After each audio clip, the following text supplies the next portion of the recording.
Não, a reforma agrária é uma grande aliada na luta do enfrentamento à fome, né? O ocupar para alimentar por uma produção que chegue para todo mundo, uma produção de qualidade, a terra não sendo esse espaço ocioso, mas tendo uma função social ativa, que é aquilo que prega o MST, né? Usar a terra para que ela produza alimentos, para que ela produza moradia, para que ela seja um espaço de fato útil para que as pessoas tenham comida na sua mesa. E uma comida de qualidade, né? Não é só sobre alimento, mas é que alimento chega. A gente tem visto aí no último pleito eleitoral, na última legislatura, uma política de agrotóxicos, uma política de envenenamento do alimento, que eu acho que essa frase do ocupar para alimentar, ela vai exatamente disso. Ocupar para uma produção boa, saudável, de alimentos, e um alimento de qualidade, um alimento da agricultura familiar. Então, essa frase é super importante. O governo tem o papel, primeiro, de fortalecer a descriminalização desses movimentos. Nós temos visto, inclusive com a CPI do MST,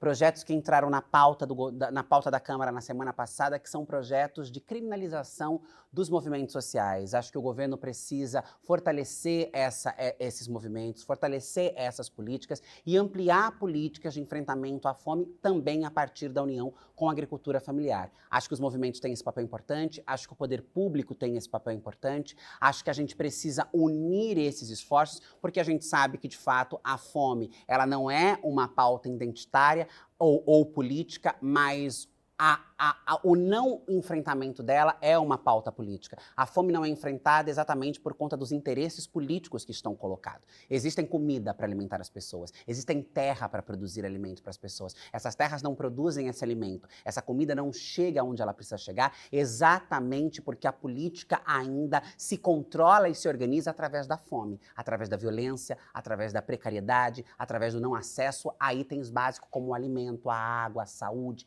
a educação. Então eu acho que quando a gente olha para essas frentes, faz com que o poder público, não só, né, o poder executivo, mas até o próprio parlamento, olhe e compreenda isso e compreenda a magnitude desta frase, a gente vai buscando e consolidando espaços na sociedade de enfrentamentos da fome. Mas enfrentamentos da fome não só com políticas assistencialistas, enfrentamentos da fome com políticas de raiz, com mudanças estruturais, com a terra para que haja o plantio, com espaço para que as pessoas possam plantar, com comida de qualidade chegando na mesa de quem precisa.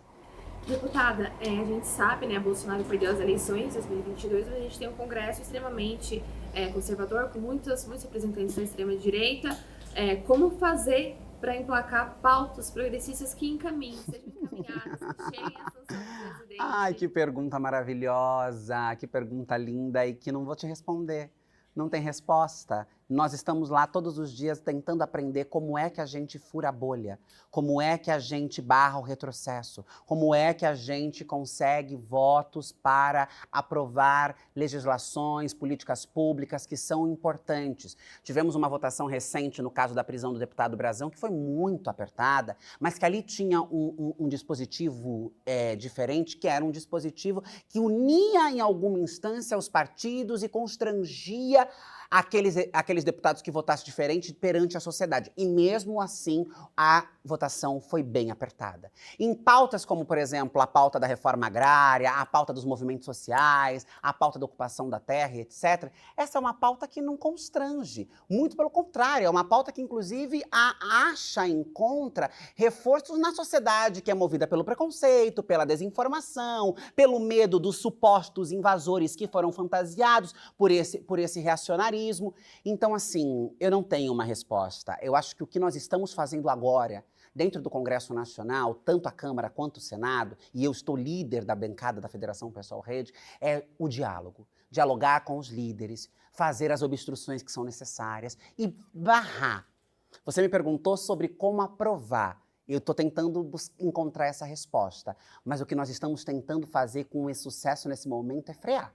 Se a gente não consegue aprovar, que a gente então não deixe passar, que a gente não deixe andar para frente. Não tenho uma resposta clara sobre isso. Espero que aos finais dos 4 anos de mandato, pronta para uma próxima legislatura, nós tenhamos condição de entender como é que nós vamos conseguir passar políticas importantes. Mas sem sombra de dúvida nenhuma, talvez para quem vai assistir esse vídeo, um dos passos mais importantes é as pessoas votarem com consciência, é as pessoas votarem em candidaturas de verdade, é a pessoa votar em representantes de verdade, porque é só mudando a cara do Congresso que a gente muda esse reacionarismo todo. Então, E a última pergunta, ela está totalmente alinhada nesse sentido, que é isso, para além de Bolsonaro, o bolsonarismo, a gente percebe uma ascensão dessa extrema-direita, especialmente com ideais neonazistas, neofascistas, no conjunto da sociedade, não só com essas figuras, mas no conjunto da sociedade. Então, assim, eu queria que você falasse um pouco das perspectivas dessa para o futuro, como você falou, de não só estar barrando, mas também propondo. O que a gente pode fazer de ação concreta para conseguir fazer com que as ondas venham de novo com essa onda progressista, e como você percebe que isso está mudando?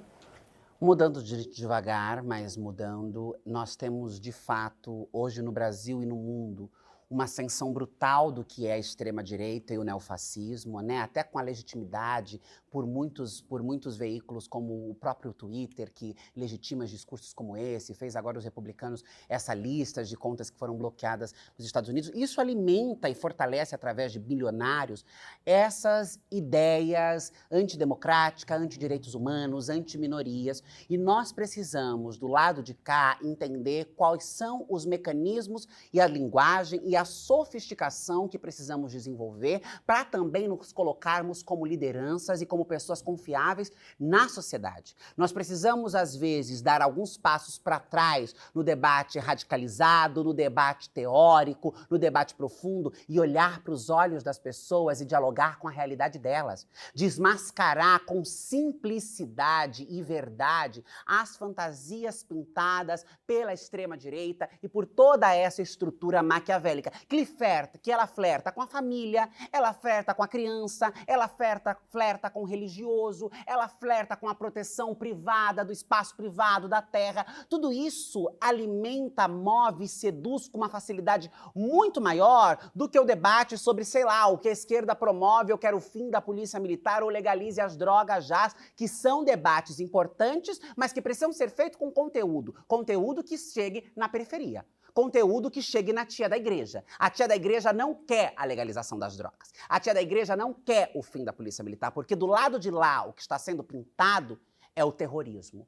Nós precisamos dizer, de alguma maneira, e tentar encontrar, e eu também não tenho a receita do bolo, mas eu sei que o caminho é por aqui, quais são a linguagem que nós vamos acessar ao se comunicar. Nós precisamos explorar os grupos de WhatsApp, de Telegram, nós precisamos explorar a internet, nós precisamos nos projetar para além da cafonice estrutural que é a política e que muitas vezes é a esquerda brasileira. Nós temos que ser atrativo, nós precisamos de uma plataforma política renovada, nós precisamos de uma plataforma política que dialogue com aquilo que são os tempos de agora, porque senão nós vamos perder mais uma vez. O fascismo não está morto, o bolsonarismo não está morto. Bolsonaro perdeu as eleições, mas não perdeu a força política.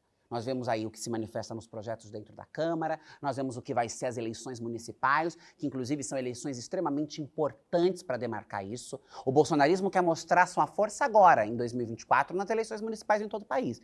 Nós, enquanto esquerda, estamos trabalhando na construção sólida de prefeitos e vereadores nos municípios do Brasil para fazer frente a esta gente, com uma agenda realista, com um discurso de verdade, que dialoga assim, sem abrir mão dos nossos princípios. Nós queremos sim a legalização da maconha, que é uma pauta que está tramitando no Supremo Tribunal Federal, o desencarceramento, ao fim da militarização das polícias. Mas de que maneira eu comunico isso num mundo tão polarizado? Eu acho que se a gente olha para esses lugares, a gente vai encontrando maneiras de se pôr como lideranças, de não brigar com valores estruturais que estão colocados na sociedade. Não dá para mudar as coisas da noite para o dia. É gradual, é devagarzinho, as pessoas têm uma mentalidade pronta, formada. A gente não pode chegar lá e calar, não, agora é tudo diferente. Eu acho que são tateando isso, que ficou muito aberto, mas eu acho que é ampla, o debate é amplo, que a gente consegue fazer frente a tudo isso, né? Desmentindo as fake news, informando, levando a verdade, chegando até as pessoas e fazendo com que elas se identifiquem. O bolsonarismo atua muito por identificação, por pior que isso seja, é por identificação. A sociedade tem esses valores adormecidos nelas, né? O racismo, o ódio contra LGBTs, o ódio contra minorias sociais. As próprias minorias sociais às vezes reproduzem isso, que é a frase de Paulo Freire, quando a educação não é libertadora, o oprimido quer ser opressor, e isso se reflete na identificação identificação que esses grupos têm com essas plataformas políticas.